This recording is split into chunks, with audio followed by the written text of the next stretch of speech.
Good morning, everyone, and welcome to Think Future TV.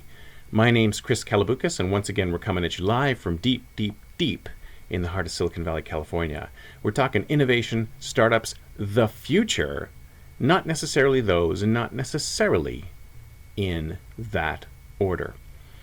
You know, if you think about it, we're already cyborgs. We are already enhanced, augmented humans. Because if you think about it, we can't really survive without our tether to the internet. We can't really survive without our tether to Siri, our smartphone, whatever. I mean, do you think really we could really take those things away from ourselves and still be considered human? So here's my argument. I am arguing that we have evolved. We have evolved ourselves by giving us these tools which will allow us to have instant access to any bit of information anywhere in the world, from anyone, anywhere, at any time. That we have already expanded our brains exponentially. What's in our head is not just what's in our head. What's in our head is something that could be in our head in mere moments after a quick Google search or a Siri question. So I would argue that we're already cyborgs, and we can't get away from it. Now the problem is that our systems, our educational systems, our work systems, all of our systems still expect us to just know things in our head, right?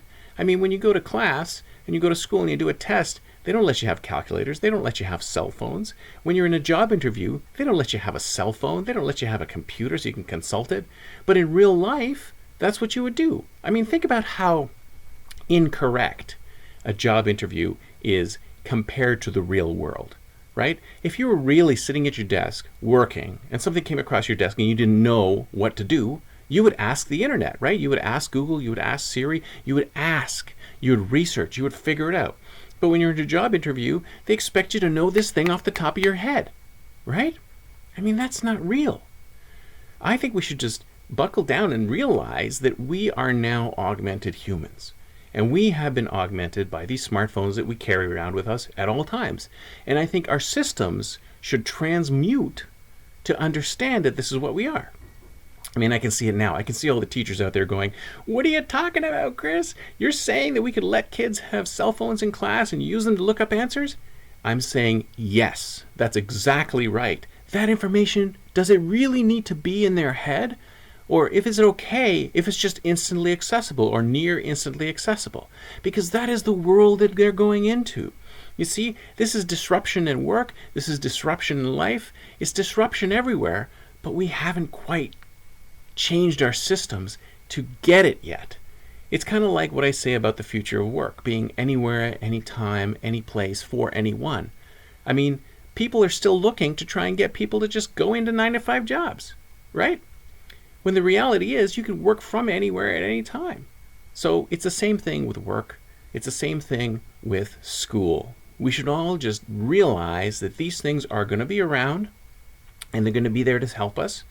And they're not negative things. It's not a bad thing to look up stuff on your smartphone if you don't know the answer. It's not a bad thing to keep a to-do list on your smartphone when you need a list of, because think about it. Basically, what these things are doing is they're freeing our mind up to think the bigger thoughts, so we don't have to worry about them anymore. It's kind of like the getting things done philosophy.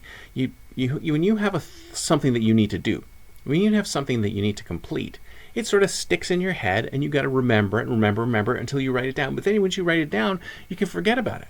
That's what these smartphones can do. They're backup brains for us, and all we really need to do is culturally, educationally, in the workplace, realize that these things are always going to be around, they're always going to be there, and we're the sum total of ourselves plus our smartphones. We're not just us. We are now truly cyborgs already, without the, extra Borg bits on us. The Borg bits now are in our hand. That's it for me for today. See you next time, and until then, don't forget to think future.